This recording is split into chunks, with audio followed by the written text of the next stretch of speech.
heard a couple of times today already is about mobility. And we've been honored here to have two unbelievable minds.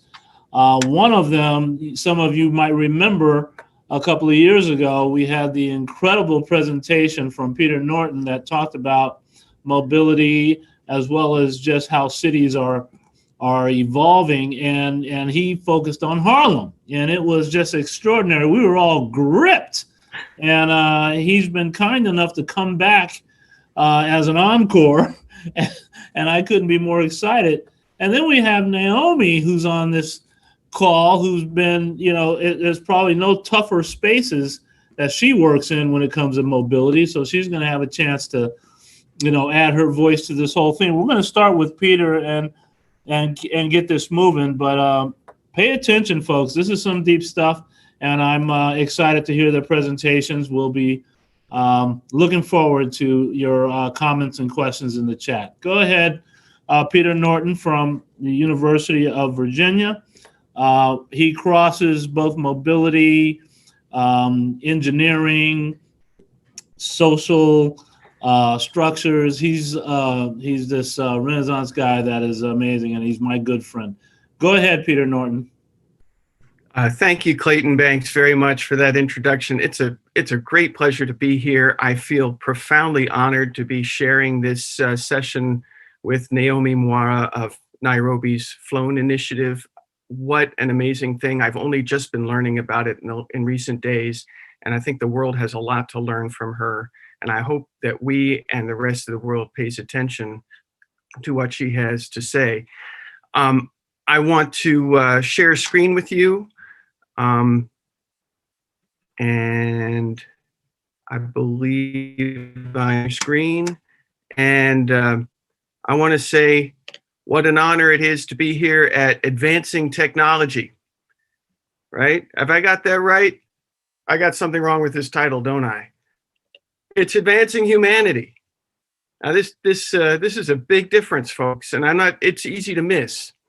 I know something about getting this distinction wrong because I come from academia, and in academia, we got technology and we got the humanities, and they live in different worlds. And frankly, what happens then is that the humanities becomes ineffective because it doesn't have the technology, and the technology becomes dangerous because it doesn't have the humanity. And we need to bring these two together, and that's exactly what Clayton Banks and Bruce Lincoln and Silicon Harlem are doing. Silicon Valley isn't doing it. Silicon Harlem is, and I hope the world is paying attention to that as well. We need to bring these things together. More specifically, we need to enlist technology in the service of humanity. That takes more than good intentions. I was very impressed with what Dr. Canuto had to say about the fact that technology is not in itself a solution. We have to enlist it in the service of people. We heard that message from other people today as well. But something we haven't heard much about is how that happens. It's not good intentions alone.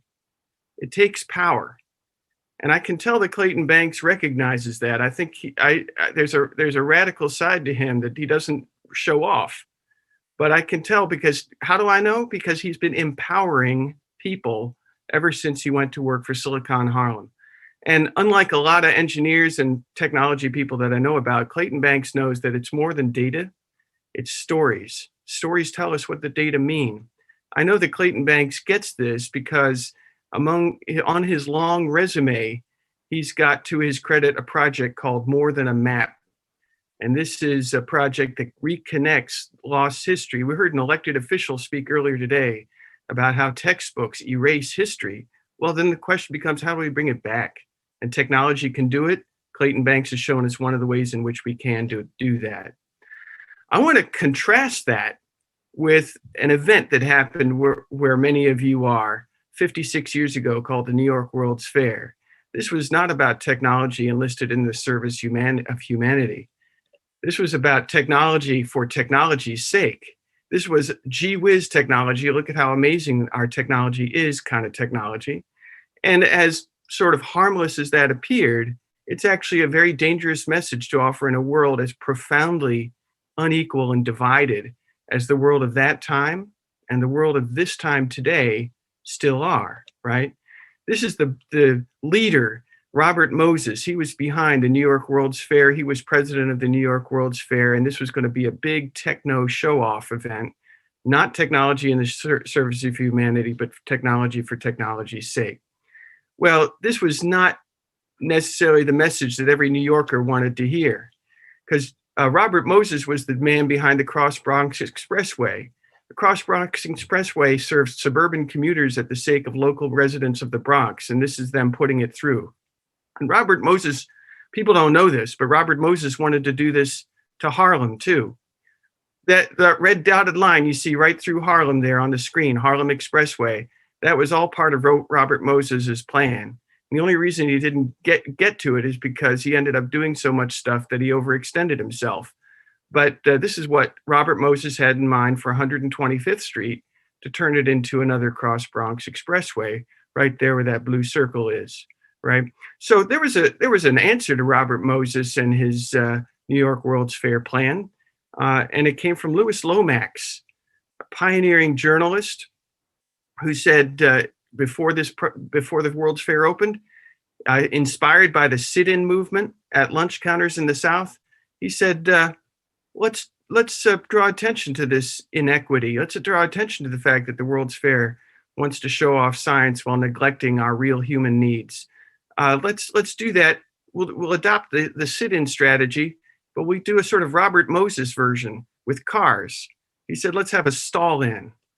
And to do that, he wanted this to draw attention to hypocrisy. So CORE, Congress of Racial Equality in New York City, got behind this.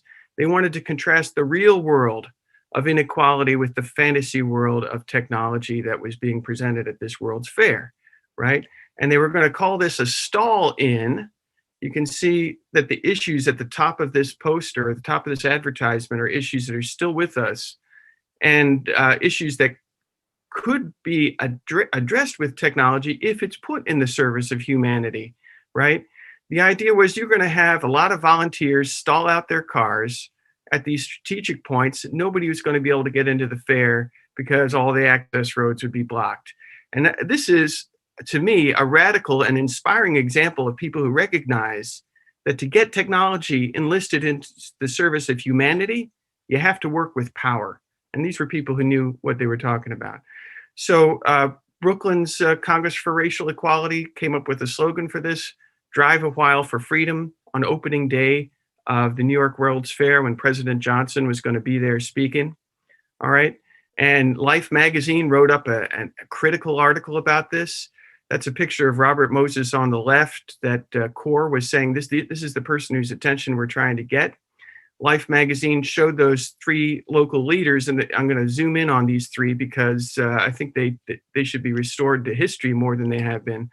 Isaiah Brunson, Herbert Callender, and Isaiah Robinson, the last Isaiah Robinson from Harlem. These are people who made sure that there was going to be some kind of stall in to draw attention, to divert technology from an obsession with itself, from a kind of narcissistic fascination with its own amazingness, into technology in service of humanity. Now, the National Congress of Racial Equality under James Farmer was alarmed that this would derail the Civil Rights Act that was in Congress at this time, and they came out against it. But Brooklyn went their own way. They said, sorry, National Corps, we're going to do this anyway. And I love this picture because it shows you everybody's car has suddenly mysteriously stalled out. Now, this is Fulton Street in Bedford-Stuyvesant, around where Utica Avenue crosses. The only way I could figure that out was by looking up the Bluebird, the restaurant on the right. And what they're doing is trying to draw attention to the inequality that's being neglected, that the technology could be in service of if it was, in fact, in service to humanity. Right? And their choice of drawing attention through roads is significant because all over America, I chose St. Louis here by random. This is the African-American part of St. Louis. And this is what the engineers and the technology people thought was a good idea to do to it. They paved it for the sake of the suburban commuters, evicted people, put them in subsidized housing, and called that civic improvement. right? So this is what they're up against. This is what they're mobilizing against. Those suburban cars come into Jamaica and they congest the traffic. People can't walk. So local residents organized. These protests happen all over America. They're not well remembered. They were covered, though, in the African-American press, like the New York Amsterdam News, that covered this protest against that flood of suburban cars moving in, causing problems like kids not being able to walk the street. Now, this is Philadelphia 1970, but this is not in any stretch of the imagination out of date, because here's San Antonio right now. These are people trying to do the same thing. This is what happened when they put technology in the service of, highways instead of moving people around. And of course, this has incredible public health effects that are extremely unequal in their influence. People who live near these projects, these highways, they get asthma, they get respiratory conditions, they're more susceptible to COVID, and actually disproportionately, they aren't even drivers. So this is another extreme inequity, right? So the question then becomes, what do we do about it? How do we drive a while for freedom today? Well, we have an advantage that they didn't have then in the form of digital technology. We can take a business model, like you've heard of fair trade coffee, fair trade tea, fair trade textiles. We can have fair trade mobility, right? We can take technology like Easy Pass, which uses radio frequency identification. We can connect it up with people's smartphones, and we can give people options, right? We could, would you like to have your toll, a fraction of your toll, or maybe a surcharge on your toll, go to fair trade mobility, which could take all kinds of forms, right? So here's some examples. It could go to health, to housing, to Silicon Harlem, to buses, to bus stops, to bike lanes, to walkability, to parks, to recreation. And you know what? You don't even have to make this mandatory. People would want to do it. I know if I were driving through, I would put $1 on my toll for any of this stuff, and I'd love it if I could have the choices like this sort of thing could offer. So Clayton Banks and I have been talking about this for a couple of years, and recently we've gotten some tolling people talking about it as well. So we're hoping this may have some kind of future for as a kind of high-tech way of driving a while for freedom, and offering drivers choice. They can say something about where their toll goes, or if it takes the form of a surcharge, pay a surcharge if they want to. They can promote equity, and they can heal communities that got the unfair side of the bargain in this mass conversion. And in that sense, I think we would be delivering on what these people were attempting to do back in 1964. And I think Silicon Harlem could be part of that solution. Thank you all very much for that time. I'll stop sharing my screen now.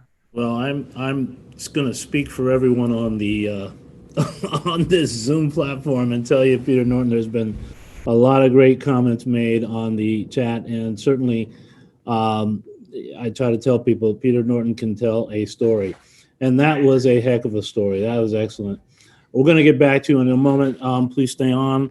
We're going to have Naomi jump in here and share with us, Naomi, some of your thoughts about, you can reflect on a little bit of the fair trade mobility idea, but also tell us what's going on in the areas that you're serving.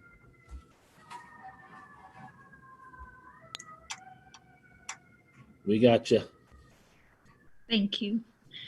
So hi, everybody. I'd like to express my heartfelt thanks to each one of you for making time to join this webinar, and to thank the host for putting this together. As introduced, my name is Naomi Mwaura. I run a nonprofit organization called Flone Initiative in Kenya.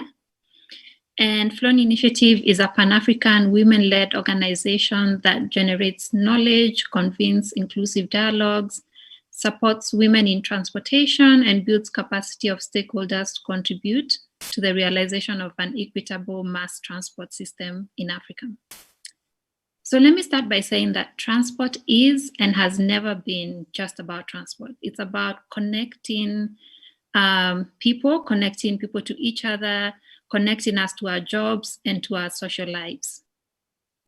And let me tell you a story about an incident that highlights the challenges faced by the bravery of a person who was willing to stand up against multiple systems that perpetuate violence and exclusion in our public transport spaces.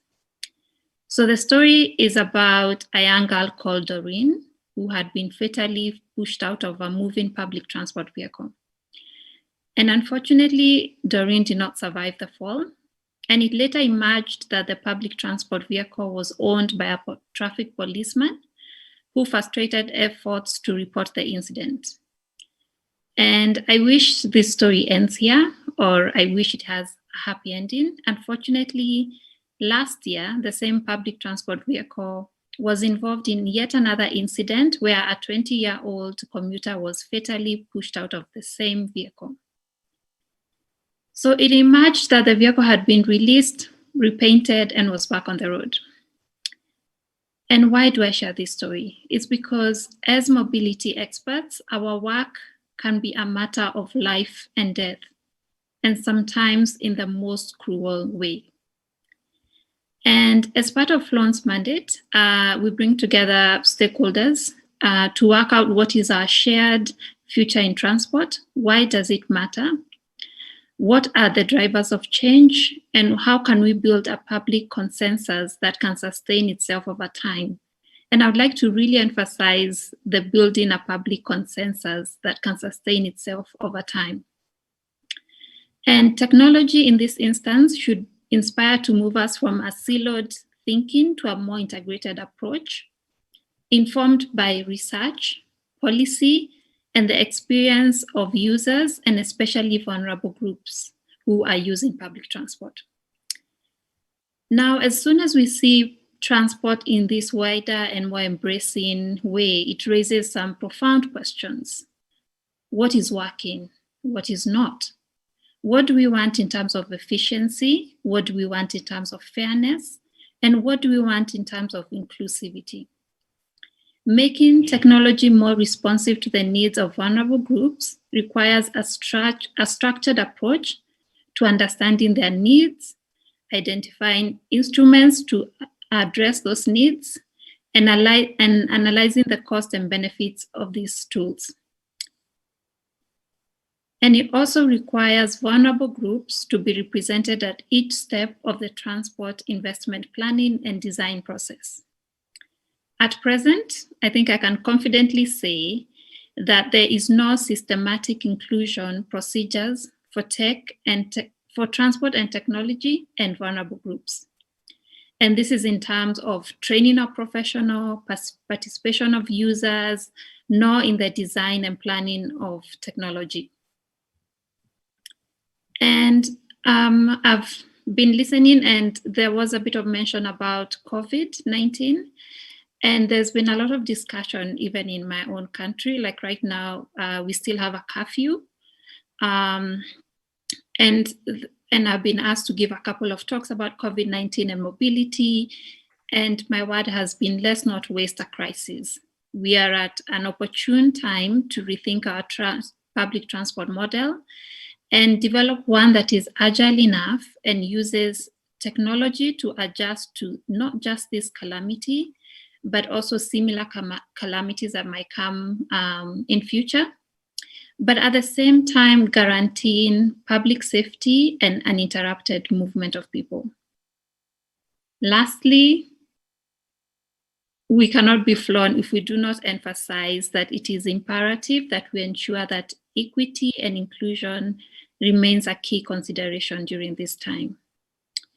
And to conclude, investment in physical infrastructure has been running in the millions, and Africa's transport infrastructure in 2020, yes, this year, was estimated to be about 69 million.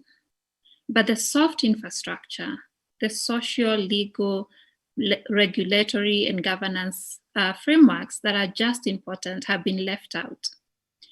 And it is equally clear that action is needed at all levels, not just building physical infrastructure, but looking at the soft infrastructure that accompanies mobility. And this requires a thorough, wide-ranging response, both in thought and in action. And yeah, that's the end of my presentation. I've tried to cover a bit of the US and a bit of Kenya and a bit of Africa, a bit of everything.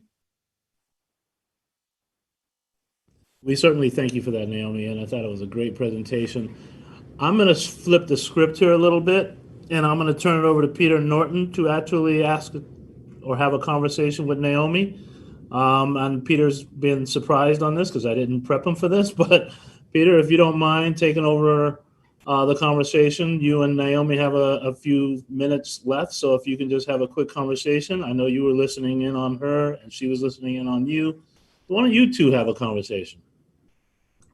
It would be a great honor. And by the way, Clayton Banks, you've got a great staff, because Maya Ephraim did caution me that, I might be invited to converse. And it's a pleasure to do so, because I spent some of yesterday reading up online about Naomi's work, and it is breathtaking in its audacity and the difference it must be making for people. So Naomi, I think the first thing I was wondering, and I didn't necessarily warn you that I would be raising this kind of question, but it's the questions coming to mind. So I hope you'll be patient with that. But so many of these matters have to do with imbalances of power. In other words, what makes people vulnerable is that they don't have power, right? And what makes people capable of being threats, and being threats repeatedly, is that they do have a disproportionate share of power.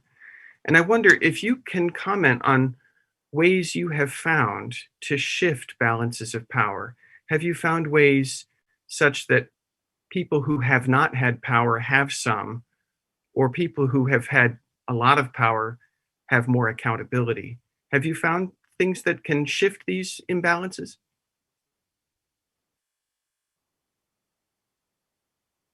I think you're muted. Yes, I am. Yes. So I think there's a notion that people want to share power, right? But people actually don't want to share power. But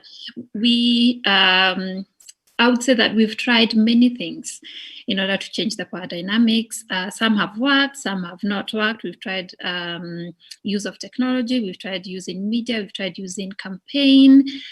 But I can tell you about something that gave us a lot of impact within 3 months. And back in November 2014, we organized a protest. You can find it on Twitter and on social media. It was called #MyDressMyChoice. And it was a protest that saw thousands of women protest against the violence and harassment experienced in public transport industry in Kenya. And this led the leaders to, share the power, or just make a stand that sexual harassment and violence would not be tolerated, specifically in the public transport industry, right? And within these 3 months, there had been legal reforms just from the protest. There had been arrests made, about 15 people arrested. Out of those, 4 of them were sentenced to life in imprisonment. And then we had, for example, the National Transport Safety Authority was required to have a sexual harassment policy and also include sexual harassment in their reporting app. We had the media show up, do reports on the protest about the effects of harassment and violence.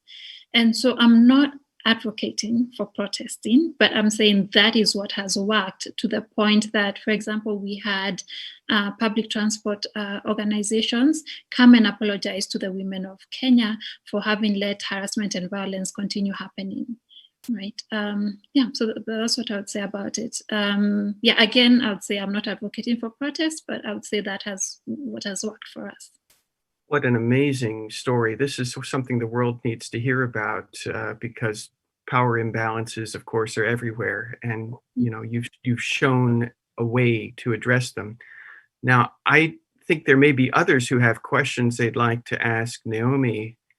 I don't want to intrude. I've And seen a So let question. me, if you don't mind, I'm gonna, please, go ahead. yeah. So everyone else, please mute. But anyway, I'm gonna just say, this has been an extraordinary experience.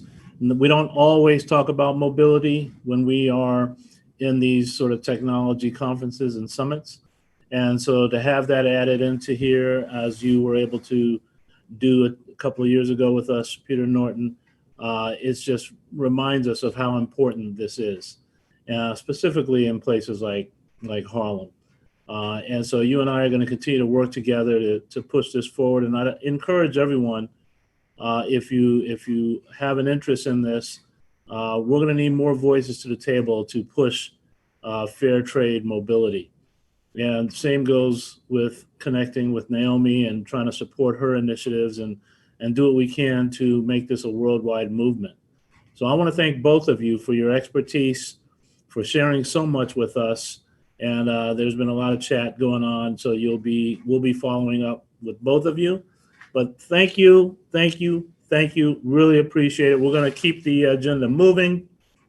We're going to skip the demystifying banner that we had as a interstitial. We're going to go right into the demystifying advanced technology. Demystifying advanced technology. Can you imagine all this technology we've been talking about?